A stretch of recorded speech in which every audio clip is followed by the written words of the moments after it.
Break کے بعد ایک بار پھر آپ کی خدمت میں حاضر ہیں، بقیہ سوالات آگاہ خدمت میں پیش کرتے ہیں۔ السلام علیکم۔ علیکم السلام۔ میرا سوال ہے کہ کہا جاتا ہے کہ گیلے بال میں مسا نہیں ہو سکتا اور تیل لگے بال میں بھی مسا نہیں ہو سکتا ہے، وجہ بتائی جاتی ہے کہ مسا کے پانی گیلے بال میں نہیں پہنچ سکتا۔ حضور، جہاں تک مجھے لگتا ہے تیل آئل پانی کو روکتا ہے، پانی کو نہیں، مسئلہ بتائیے۔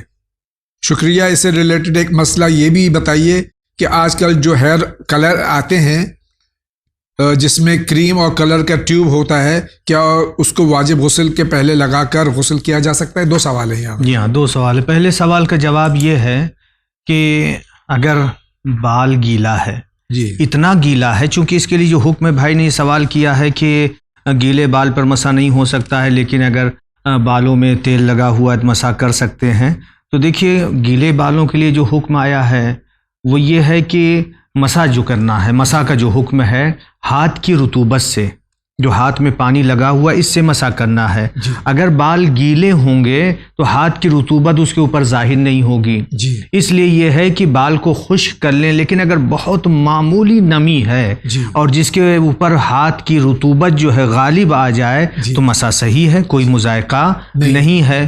اور تیل کے لیے بھی یہی ہے کہ اگر معمولی تیل ہے جی اور وہ تیل جو ہے بالوں تک یا بالوں کی جڑوں تک پانی پہنچنے سے رکاوٹ نہیں بن رہا ہے تو مسا صحیح ہے، لیکن اگر بہت زیادہ تیل ہے تو اس صورت میں مسا صحیح نہیں ہوگا۔ اور ہیئر ڈائی کے بارے میں جو سوال ہے، اس کے لیے بھی یہی ہے کہ اس کے لیے خضاب لگانا، جس طرح سے یہ ہے کہ حالت جنابت میں تقریباً 9 چیزیں ایسی ہیں کہ جو انسان پر مکروہ ہیں، جی انسان کے لیے۔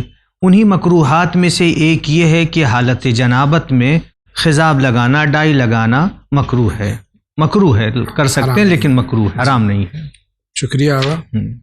جاوید انکل، مولانا صاحب، السلام علیکم۔ علیکم السلام۔ میرا سوال ہے کہ لڑکیاں سونے کی پائل پہن سکتی ہیں کیا کوئی؟ کیونکہ آج تک میں نے کسی کو سونے کے پیروں میں پائل پہنے ہوئے نہیں دیکھا، اس پر شریعت کا کیا حکم ہے تو کہ نہیں پہن سکتی ہیں؟ پلیز اس کا جواب دیجیے۔ دیکھیے، یہ حکم مردوں کے لیے ہے کہ مرد سونا نہیں پہن سکتے، جی عورتوں کے لیے ہے کہ عورتیں سونا پہن سکتی ہیں، جی پیر میں پہنے، ہاتھ میں پہنے، گلے میں پہنے، کہیں بھی پہنے، کوئی مذائقہ نہیں ہے۔ سوال یہ بھی ہے کہ نماز شب میں جو 8 نماز ہوتی ہے، اس نماز میں ہر 2 رکعت کے بعد شکر کا سجدہ کرنا ضروری ہے یا نہیں؟ نہیں، ضروری نہیں ہے۔ جی۔ السلام علیکم۔ علیکم السلام۔ علیکم حضرت، السلام۔ ہمارے دادا کو پیرالائسس ہے، اس لیے کوئی دعا بتا دیجیے۔ اب اس کے لیے یہی ہے کہ دعائے مشلول پڑھیں، دعا کریں، انشاءاللہ اللہ تعالیٰ شفا عطا کرے گا۔ السلام علیکم جاوید بھائی، مولانا صاحب۔ علیکم السلام۔ خدا کے لیے ایسا وظیفہ بتائیے جو شوہر کو واپس لا سکے اور پیار اور محبت سے زندگی گزر سکے، دوسروں کی باتوں میں آ کر دوسری شادی کرنا چاہتے ہیں، ہم کو چھوڑنا چاہتے ہیں۔ جی، ابھی جو اس سے پہلے وظیفہ بیان کیا ہے، سورہ ممتحنہ کی 7ویں آیت کی تلاوت کریں ہر نماز کے بعد، انشاءاللہ تعالیٰ دونوں میں الفت و محبت پیدا ہوگی انشاءاللہ۔ السلام علیکم۔ علیکم السلام۔ علیکم السلام۔ کچھ اسلامک ویڈیو بھیجو جاوید انکل جو ریکارڈ کیا ہوا ہو، آپ چینل ون سے رجوع کیجئے، یہاں کے دفتر میں فون کیجئے، انشاءاللہ جو بھی یہاں پر موجود ہوں گی آپ اپنا مکمل ایڈریس لکھیے اور یہاں رابطہ قائم کیجئے، آپ تک پہنچ جائیں گے انشاءاللہ۔ السلام علیکم مولانا صاحب اور جاوید سر۔ علیکم السلام۔ مولا آپ کو اور سبھی مومنین کو سلامت رکھے، الہی آمین۔ میرا سوال ہے کہ میں ایک سنی خاتون ہوں اور میری فیملی میرے نکاح کے لیے رشتے دیکھ رہی ہیں، لیکن میں اپنا نکاح شیعہ میں کرنا چاہتی ہوں، لیکن میری فیملی نہیں مان رہی ہے، بتائیے مولانا میں اس صورت میں کیا کروں؟ آپ میرے سوال کا جواب تھوڑا تفصیل سے دیجیے گا۔ دیکھیے، اسلام کی طرف سے جو حکم ہے وہ یہ ہے کہ کفو ہونا چاہیے شادی میں۔ اگر یہ خود ابھی بھی سنی مذہب پر ہیں تو ان کے لیے کسی سنی لڑکے سے شادی کرنے میں کوئی مذائقہ نہیں ہے، لیکن اگر یہ اندر سے شیعہ ہو چکی ہیں تو ان کے لیے یہ ہے کہ کسی شیعہ لڑکے ہی سے شادی کریں، ورنہ عقیدے میں جب فرق ہوتا ہے تو زندگی میں رکاوٹیں، مشکلات، پریشانیاں آنے لگتی ہیں۔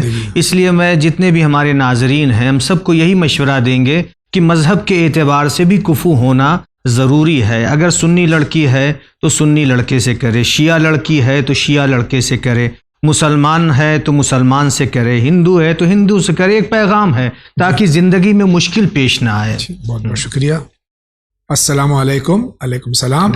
آپ سے پوچھنا تھا کہ ہماری نانی اماں جن کی ڈیتھ ہو گئی ہے تو انہوں نے اپنے پیسے اپنی بیٹی کو دیے ہیں، وہ ان کی زندگی میں خرچ کیے گئے. انہیں بتایا گیا تھا کہ خرچ، اب ان کی ڈیتھ ہو گئی ہے تو جو باقی پیسے ہیں وہ کیا ہم غریبوں میں یا مسجد میں دے سکتے ہیں، اور کیا ہم خود وہ پیسے خرچ کر سکتے ہیں یا والدہ کا انتقال ہو گیا؟ دیکھیے، والدہ کا انتقال ہو چکا ہے. اگر ان کے ورثہ ہیں، وارث ہیں، ان سے اجازت لے کر کے مسجد میں دے دیں یا ان کی طرف سے صدقہ دے دیں، غریبوں میں تقسیم کر دیں. اور اگر دوسرے ورثہ راضی ہیں تو خود بھی رکھ سکتی ہیں. کوئی حرج ہاں نہیں. جی. السلام علیکم مولانا صاحب. وعلیکم السلام. میرا سوال ہے کہ میرے بہت سارے کام رکے ہوئے ہیں، پوچھنے پر جس نے جو کہا وہی کیا. جعفر طیار کا عمل بھی کیا پر وہ کام ہوتے ہوتے رہ جاتا ہے، کوئی نہ کوئی رکاوٹ آ رہی ہے. میرا کام ہو جائے بتائیے، ایسے کوئی وظیفہ بتائیے. سید نوشاد حسین، رستم نگر، ماڈل کالونی، لکھنؤ سے سوال کر رہے ہیں. زیادہ سے زیادہ اپنے آپ کو گناہوں سے بچائیں، زیادہ سے زیادہ استغفار کریں. جی.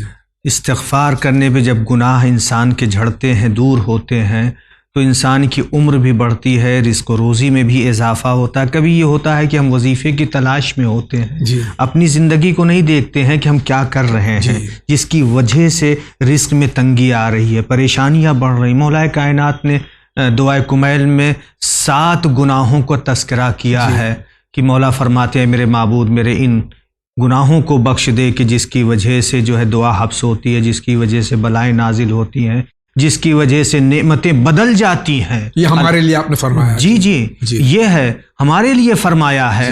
ہم اس پر عمل نہیں کرتے، صرف وظیفے کی تلاش میں ہوتے. نہیں، خود اپنی زندگی کو دیکھیں، کیا چیز ہے ہماری زندگی میں جس کی بنا پر ہم مشکلات میں گھرے ہوئے ہیں. ان چیزوں کو دور کریں، گناہوں کو دور کریں، نماز پڑھیں، روزہ رکھیں.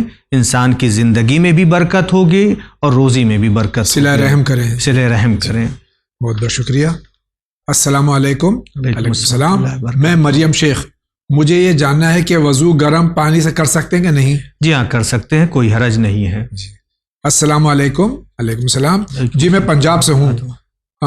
مجلس ماتم کرتے ہیں، جتنا نالج ہے اتنا کرتے ہیں. ہم لوگ 8-10 لوگ ہیں، مولا حسین کو چاہنے والے ہیں.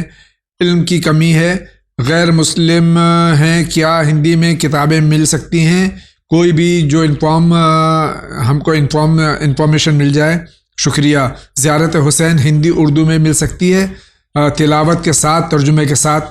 آپ جو ہے چینل وین کے دفتر سے رجوع کیجیے. آپ کے سامنے اسکرین پہ نمبر آ رہا ہے، آپ کو ساری کتابیں دستیاب ہو جائیں گی. اپنا مکمل ایڈریس آپ بھیج دیجیے. آگا یہی ہے؟ جی ہاں بالکل صحیح. السلام علیکم. علیکم السلام. میں بہت پریشان ہوں. میری شادی کو 2 سال ہونے آئے ہیں، بٹ میرے سسرال والے ہم دونوں کے بیچ میں جھگڑا لگا رہے ہیں. میرے ہسبینڈ کا پتہ نہیں، ان کو کچھ بیمار ہیں یا کچھ اور ہیں، بہت پریشان رہتے ہیں. بہت برے خیالات آتے ہیں. اس کے لیے کوئی وظیفہ چاہتے ہیں؟ ابھی عرض کر چکا ہوں، وہی وظیفہ ہے.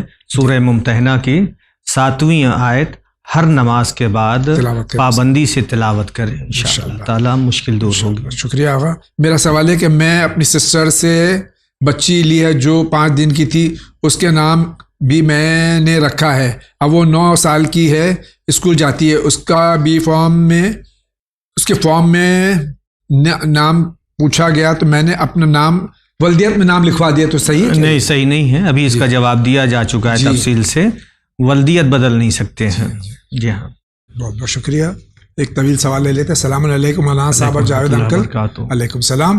میرا سوال یہ کہ جب مولا علی علیہ السلام نے سورج کو پلٹایا تھا تو کیا وہ اس لیے پلٹایا تھا کہ مولا علی اور رسول خدا صلی اللہ علیہ وسلم کی نماز معاذ اللہ ثم معاذ اللہ قضا ہو گئی تھی؟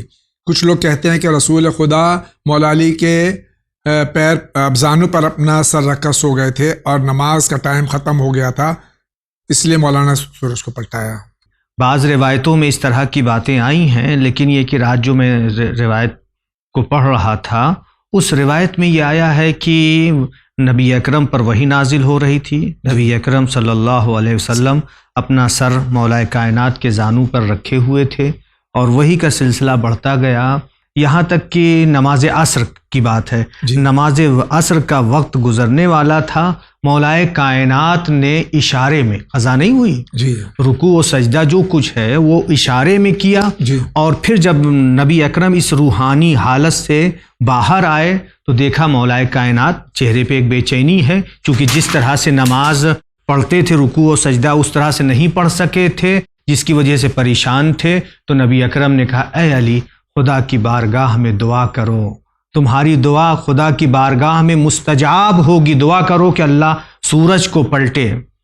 ہاں کیونکہ تم نے اللہ اور رسول کی اطاعت کی ہے. مولا کائنات نے دعا کی، سورج پلٹا، نماز عصر مکمل جس طرح سے پڑھتے تھے اس طرح سے نماز پڑھی اور پھر اس کے بعد سورج ڈوب گیا. یہ ایک روایت ہے. دوسری روایت میں یہ ہے کہ جنگ نہروان کے وقت پر جو خوارج سے جنگ ہوئی تھی، بابل سے جب مولا تشریف لے جا رہے تھے اپنے لشکر کے ساتھ، نہر فرات سے جب گزر ہوا تو نماز عصر کا وقت تھا.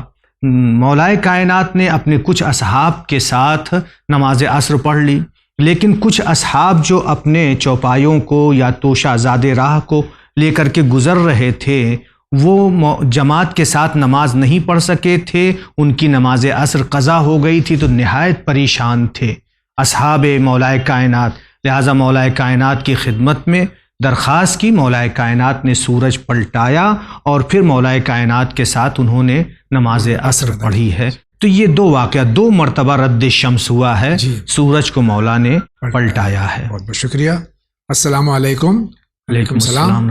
میں نے اسلام قبول کر کے 22 سال ہوئے، بٹ دین کی کوئی زیادہ سمجھ نہیں ہے مجھ میں، گھر کے بہت زیادہ ذمہ داریاں ہیں. پلیز آپ دینی بھائی بہن میری مدد کریں. آپ ایک کام کریں کہ چینل ون سے رجوع کریں، جو زبان آپ جانتے ہیں اس زبان کے بارے میں آپ بتا دیجیے، آپ کو ساری کتابیں یہاں سے دستیاب ہو جائیں گی انشاءاللہ. السلام علیکم. وعلیکم السلام. ایک عورت کی دوسری شادی ہوئی ہے، فرسٹ میرج سے ایک بیٹی ہے. شادی سے پہلے ہسبینڈ نے ایگری کیا تھا کہ بیٹی کو ایکسیپٹ کرے گا، but unfortunately he refused within a month. He refused to accept and began to harassing both. Now he put the condition that she can come to his house only when she will leave her daughter who don't have any other than her mother. Now more than 7 months have passed, no communication. ان کی ایک خاتون ہے جن کے پہلے شوہر سے ایک بیٹی ہے، پھر وہ شوہر کا انتقال ہو گیا، طلاق جو بھی ہے. دوسری شادی شرط پہ ہوئی کہ اس بچی کو یہ باپ سوتیلا باپ جو ہے یہ اپنائے گا، لیکن کچھ دنوں بعد میں انہوں نے منع کر دیا کہ اگر ایک شرط پہ تو میرے ساتھ رہ سکتے کہ اس لڑکی کو چھوڑو، اس لڑکی کا اور کوئی نہیں ہے. اس عورت کو اب کیا کرنا چاہیے؟ دیکھیے اب اس کے لیے یہی ہے کہ شوہر نے جو وعدہ کیا ہے وعدے کو پورا کرنا چاہیے. چونکہ مومن کی صفت یہ بیان کی گئی ہے کہ مومن اپنے وعدے کو پورا کرتا ہے. بے شک. منافق کی صفت ہے کہ منافق وعدہ کر کے وعدے کو پورا نہیں کرتا ہے، جیسا کہ حدیثوں میں بھی آیا ہے کہ آیت المنافق ثلاث، منافق کی 3 آیتیں، 3 نشانیاں ہیں، 3 پہچان ہے. پہلی پہچان تو یہ ہے کہ اذا حدث کذب، جب وہ گفتگو کرتا ہے جھوٹ بولتا ہے. دوسری صفت یہ ہے کہ اذا وعد اخلف، اور جب وعدہ کرتا ہے تو وعدے کو پورا نہیں کرتا ہے، وعدے کو توڑ دیتا ہے. اور منافق کی تیسری صفت یہ ہے کہ وَإِذَا تُؤْمِنَ خان، اور جب اس کے پاس امانت رکھی جاتی ہے تو امانت میں خیانت کرتا ہے. اب جس بھائی نے شادی کی ہے، وعدہ کیا ہے، چونکہ اس بچی کا کوئی نہیں ہے اس ماں کے علاوہ، اب وہ یہ کہہ رہا ہے کہ بچی کو چھوڑیں، تو یہ کیسے ممکن ہو سکتا ہے کہ اس بچی کو ایسے ہی ماں چھوڑ دے؟ لہٰذا چاہیے جنہوں نے شادی کی ہے، وعدہ کیا، اپنے وعدے کو وہ پورا کریں. بہت بہت شکریہ. السلام علیکم جاوید بھائی مولانا صاحب. علیکم السلام. میرا سوال ہے کہ آج یعنی نیم شعبان کو قبرستان جانے کے بارے میں آپ کی کیا رائے ہے؟ تاجور افسر، ڈسٹرکٹ سیتاپور. دیکھیے نیم شعبان میں جا کر کے دعا کرنے میں، فاتحہ پڑھنے میں کوئی مذائقہ نہیں، کوئی حرج نہیں ہے. جیسا کہ بعض بھائی یہ کہتے ہیں کہ نہیں رات میں قبرستان میں نہیں جانا چاہیے، نہیں، یہ بھی درست نہیں ہے. نبی اکرم بھی رات میں جنت البقیع میں جاتے تھے، جانے کے بعد سلام کرتے تھے اس انداز میں، السلام علیکم یا اہل الدیار. خود چھٹے امام بھی جاتے تھے، دوسرے ائمہ بھی جاتے تھے. لہٰذا اس اعتبار سے کوئی ممانعت نہیں ہے نیمہ شعبان کی رات میں جا کر کے دعا کرنا، فاتحہ پڑھنا اچھی بات ہے، کوئی مذائقہ نہیں ہے۔ شب برات کا کیا کچھ ذکر قرآن میں آیا ہے؟ برہان الدین سیفی کا سوال ہے۔ دیکھیے قرآن مجید میں تو ایسا کوئی ذکر نہیں ہے، لیکن نیمہ شعبان کا تذکرہ احادیث میں موجود ہے۔ جی میرا سوال ہے، ہم مستحب روزوں میں واجب روزوں کی قضا کر سکتے ہیں کیا؟ دیکھیے اگر کسی کی گردن پر رمضان المبارک کے واجب روزے ہیں جی تو اس صورت میں وہ مستحبی روزہ رکھ ہی نہیں سکتا ہے جی جب تک کہ اس کے قضا نہ کرے۔ تو اب اگر جو ہے مستحبی روزہ اسے رکھنا ہے، کسی دن جس طرح سے ہوتا ہے کہ نیمہ شعبان کو مستحب ہے اور اس میں مستحب ہے، تو اس میں یہ ہے کہ جو اس کے قضا روزے اس کی نیت کر لے، انشاءاللہ تعالیٰ وہ صحیح ہے، اور بلکہ یہ نیت کرنا بھی چاہیے جی چونکہ وہ رکھ ہی نہیں سکتا مستحبی روزہ۔ دونوں کا ثواب مل جائے گا ہاں انشاءاللہ۔ جی ہاں انشاءاللہ۔ ایک طویل سوال آپ کی خدمت پیش کر دیتے ہیں۔ السلام علیکم۔ علیکم السلام۔ میں بامبے سے ہوں، میں اپنا نام بتانا نہیں چاہتی۔ میرا سوال ہے کہ میرے شوہر کے بھائی ہیں جو ہمارے ساتھ رہتے ہیں، میری ساس کا 3 مہینے پہلے انتقال ہو گیا ہے، وہ جب تک حیات تھی تو ان کے رہنے وجہ تھی۔ اب میرے شوہر کام پہ جاتے ہیں، کبھی ڈے شفٹ ہوتی ہے تو کبھی نائٹ شفٹ ہوتی ہے، میرے 2 بچے بھی ہیں، ایسی حالت میں ان کے ساتھ میں نہیں رہ سکتی، سارا دن گھر میں رہتے ہیں، میں جب یہ بات شوہر سے کروں تو ان کو اچھا نہیں لگتا اور وہ غصہ ہو جاتے ہیں، اس حالت میں کیا کروں آپ بتائیے؟ یہ سوال کا جواب آپ کون سے ایپیسوڈ میں دیں گے بتا دیجئے، آج ہی دے رہے ہیں انشاءاللہ۔ دیکھیے بہن کا سوال بہت اچھا ہے۔ جی شوہر کی گردن پر یہ فرض ہے، ضروری ہے کہ وہ اس کا انتظام کریں، جی چونکہ نامحرم دیور جس کو سماج میں محرم سمجھا جاتا ہے، دیور ہے، نامحرم ہے، بے شک اس کے سامنے بغیر حجاب کے جانا حرام ہے، اور اسلام کا حکم ہے کہ ایک جگہ پر 2 نامحرم رہتے ہیں تو تیسرا کیا ہے؟ شیطان آ جاتا ہے۔ لہٰذا شوہر پر فرض ہے، ضروری ہے کہ اس کا کوئی انتظام کریں، اس کا کوئی راہ حل نکالیں۔ بہت بہت شکریہ۔ السلام علیکم۔ علیکم السلام۔ علیکم السلام۔ مولانا صاحب میرا سوال یہ ہے کہ کیا رمضان المبارک کے بعد سال کے باقی ایام میں واجب روزے کی نیت کر سکتے ہیں؟ کر کے توڑی جا سکتی ہے؟ ہاں یہ ہے جی ہاں۔ گناہ ہو گیا کیا؟ علی فرام کینیڈا۔ دیکھیے رمضان المبارک کے روزے یہاں پر تفصیل ہے، اگر مستحبی روزے ہیں تو اسے توڑ سکتے ہیں، نظر معین کے روزے ہیں تو اب یہاں پر جو اگر نظر معین کسی معین دن کے لیے ہے اور اس نے جو ہے ظہر سے پہلے روزے کو توڑ دیا تو کفارہ بھی ہے، وہی جو کفارہ 3 کفارے ہیں وہ آ جائے گا۔ لیکن رمضان المبارک کے قضا کے روزے کی نیت کی ظہر سے پہلے اگر وہ توڑ رہا ہے تو توڑ سکتا ہے ظہر سے پہلے، لیکن اس کے لیے بھی شرط ہے کہ وقت تنگ نہ ہو۔ جیسے مثال کے طور پر رمضان کے آنے میں 1 ہفتہ باقی ہے اور اس کی گردن پر 7 روزے ہیں، تو ایسی صورت میں احتیاط مستحب یہ ہے کہ روزے کو توڑے نہیں۔ یہ ظہر سے پہلے کی بات ہے، لیکن ظہر کے بعد اگر روزے کو توڑ رہا ہے تو اس کی گردن پہ کفارہ آ جائے گا۔ وہ کفارہ کیا ہے؟ وہ کفارہ یہ ہے کہ 10 فقیروں کو 1 مد طعام، ہر ایک کو 750 گرام طعام دے گا وہ۔ بہت شکریہ۔ السلام علیکم۔ علیکم السلام۔ میرا نام حسنینی بی بی ہے، جائز ضلع امیٹھی سے۔ جناب صبح کی نماز میں پہلی رکعت میں سورہ انا اعطینہ صحیح ہے یا نہیں، یا انا انزلنا ہی پڑھنا ہے؟ دیکھیے صحیح تو سب کچھ ہے، نہیں کوئی بھی سورہ پڑھ سکتے ہیں، لیکن افضل یہ ہے کہ پہلی رکعت میں سورہ حمد کے بعد سورہ قدر پڑھیں، یعنی انا انزلنا پڑھیں، اور دوسری رکعت میں سورہ قل هو اللہ احد پڑھیں۔ بہت بہت شکریہ۔ السلام علیکم۔ علیکم السلام۔ میرا سوال یہ ہے کہ اللہ سورہ اسرائیل کی آیت نمبر 71 میں ارشاد فرماتا ہے کہ ہم قیامت کے دن ہر گروہ انسان کو اس کے امام کے ساتھ بلائیں گے، یا امام سے مراد امام زمانہ ہے اجل تعالیٰ فرج شریف ہیں، یا رسول اللہ صلی اللہ علیہ وسلم ہے، کیونکہ وہ بھی تو رسول کے ساتھ امام بھی ہیں؟ دیکھیے یہاں پر رسول اللہ صلی اللہ علیہ وسلم بھی مراد ہیں، خود امام زمانہ بھی مراد ہیں، دوسرے ائمہ بھی مراد ہیں۔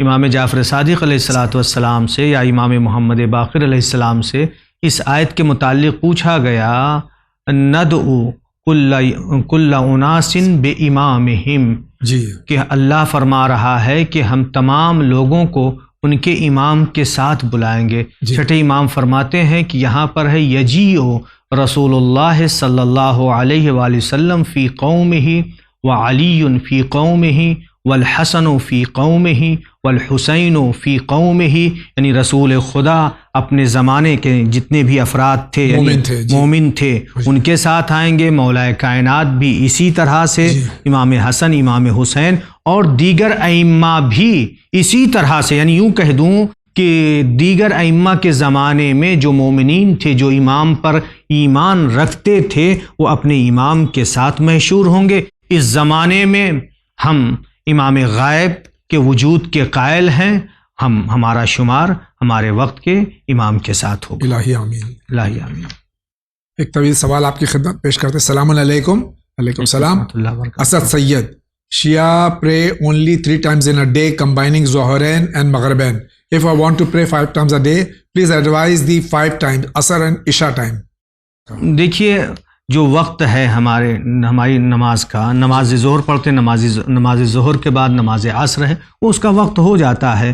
لیکن یہ کہ اگر یہ وقت چاہ رہے ہیں، اپنے یہاں اجازت ہے، تو وہ جو وقت بیان کیا گیا ہے کیلنڈر وغیرہ ہم اس کے حساب سے دیکھ سکتے ہیں. جو وقت ہے نماز عصر کا اور نماز موسم کے لحاظ سے وقت بدلتا ہے. ہاں، وقت بدلتا رہتا ہے. حی علی خیر العمل became part of Azan from Ghadir. Please advise when Shahadat Salisa introduced in Azan. حی علی خیر العمل ان کے مطابق غدیر میں شروع ہوا. غدیر کے بعد، ہاں غدیر کے بعد میں، یوم غدیر کے بعد میں. تو یہ جو شہادت ثالثہ یہ کب؟ دیکھیے جس طرح سے حی علی خیر العمل اذان اور اقامت میں غدیر کے بعد آیا ہے، اسی طرح سے اشہد ان علی ولی اللہ بھی غدیر کے بعد آیا. غدیر کے بعد جناب سلمان فارسی نے نماز میں اشہد ان علی ولی اللہ جب کہا تو کسی ایک اذان میں جی کسی ایک صحابی نے نبی کی خدمت میں آ کر کے کہا کہ سلمان سے آج ایک نئی بات سنی ہے، ایک موضوع ایسا سنا ہے کہ جو ابھی تک نہیں سنا تھا. تو نبی اکرم نے اس صحابی سے پوچھا کیا سنا ہے؟ کہا سلمان فارسی نے خدا کی وحدانیت اور آپ کی رسالت کی گواہی دینے کے بعد علی کی ولایت کی گواہی دی ہے. تو نبی اکرم نے فرمایا سمعتم خیرا، تم نے ایک اچھی بات سنی ہے. تو نبی نے تصدیق کر دی. اور اسی طرح سے جناب ابو ذر نے بھی غدیر کے بعد اشہد ان علی ولی اللہ جب اذان میں کہا تو پھر کسی نے آ کے نبی کی خدمت میں عرض کی. تو نبی اکرم نے فرمایا، کیا فرمایا نبی نے؟ کذالک او نسیتم قولی. اسی طرح سے ہے کہ جو اشہد ان علی ولی اللہ کہا ہے، یعنی نبی نے تصدیق فرمائی اور پھر اس کے بعد کہتے ہیں کہ کیا تم میرا قول بھول گئے؟ کون سا قول؟ فرماتے ہیں من کنت مولاہ فعلی مولا. اور پھر اس کے بعد فرمایا فمن ینکثو، اور جو ہے اس عہد سے، جو اس عہد کی خلاف ورزی کرے گا اس نے اپنا نقصان کیا ہے. سبحان اللہ. تو اب اس سے ثابت ہو رہا ہے کہ نبی اکرم کے زمانے میں اذان میں اشہد ان علی ولی اللہ آ گیا تھا. اور کب آیا؟ واقع غدیر کے بعد، اعلان ولایت علی ابن ابی طالب کے بعد. بہت بہت شکریہ. اور یہ ثابت ہے، قرآن سے بھی ثابت ہے، انما ولیکم اللہ ورسولہ والذین آمنوا الذین یقیمون الصلاۃ ویؤتون الزکاۃ وہم راکعون. اللہ ولی ہے، نبی ولی ہیں اور علی ولی ہیں. یہ قرآن سے بھی ثابت ہے علی کی ولایت. In mosque, sometimes we notice that few people don't join congregational prayer offering and sit back praying separately. What they miss and what they will be subjected to. کچھ لوگ جو ہے جماعت ہوتی رہتی ہے، بیٹھے رہتے ہیں، جماعت ختم ہے اس کے بعد نماز پڑھتے ہیں. نہیں، یہ تو درست نہیں ہے. جماعت کی فضیلت انہیں نہیں معلوم ہے کہ کتنا ثواب ہے. 10 سے زیادہ کہیں پہ جماعت ہو رہی، 10 سے زیادہ مومنین ہو جاتے ہیں تو اس کا اتنا ثواب ہے جاوید بھائی کہ فرشتے بھی وہ شمار نہیں کر پاتے ہیں. تو چونکہ یہ ثواب سے غافل ہے، جس کی بنا پر یہ کرتے ہیں، خامخواہ کی باتوں کی بنا پر، یا بعض ایسے بھی ہوتے ہیں کینہ پرور ہوتے ہیں اور ہر ایک کے بارے میں تبصرہ کرتے رہتے ہیں. جو نماز پڑھا رہا ہے اس میں کچھ نہ کچھ نکالا کرتے ہیں کہ عدالت ساقط ہے، یہ ہے وہ. اگر کبھی کوئی گناہ دیکھا ہے یا کوئی خلاف ورزی دیکھی ہے، توبہ کر لیا ہوگا، اس کا معاملہ ہے. نماز سے پہلے استغفار کیا ہے، توبہ کا دروازہ تو کھلا ہوا نہیں. اللہ تعالیٰ تمام کے گناہوں کا معاف کرنے والا ہے. اور اگر ایک عالم نے گناہ کر دیا، کیا اس کے گناہ کو اللہ معاف نہیں کرے گا؟ کہ جو اس کی عدالت ساقط ہو جا رہے اس کے پیچھے نماز نہیں پڑھ رہے ہیں. ان کا 5واں سوال ہے، can we make all 5 prayers of the day with single wudu to have all our deeds covered as prayers؟ ان کا سوال یہ ہے، اس میں اور وضاحت کر دوں کہ اگر ہمارا صبح کی نماز سے لے کے عشاء کی نماز تک وضو باقی ہے تو کیا ایک ہی وضو سے ہم سب نمازیں پڑھ سکتے ہیں؟ جی ہاں، ساری نمازیں پڑھ سکتے ہیں اگر وضو باقی ہے. جی. السلام علیکم. وعلیکم السلام.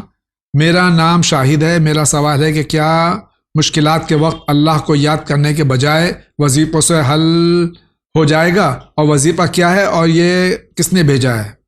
ابھی تو میں نے عرض کیا کہ سب سے پہلے تو یہ ہے کہ اللہ کو یاد کریں، جی، استغفار کریں، توبہ کریں، روزہ رکھ کر کے اپنی مشکلات کے لیے دعا کریں، نماز پڑھیں. ابھی جس آیت کی تلاوت کی، اللہ فرما رہا ہے کہ تم مجھ سے مدد مانگو بالصبر والصلاۃ، جی، روزے کے ذریعے سے، نماز کے ذریعے سے. اور وظیفہ بھی جو ہے معصومین سے ہیں. جو ہم یہاں پر کچھ وظیفے بیان کرتے ہیں جو معصومین کی طرف سے نقل ہوئے ہیں، اور اس میں بھی اللہ کا ذکر ہے. اللہ کی بارگاہ میں طلب کر رہے ہیں، مانگ رہے ہیں. لہٰذا وظیفے کی بنا پر کوئی اس کی مخالفت نہ کرے گا، وظیفے کی طرف جا رہے نہیں. اس میں بھی یہ ہے کہ اللہ ہی سے مانگ رہے ہیں. جی ہاں، بہت بہت شکریہ.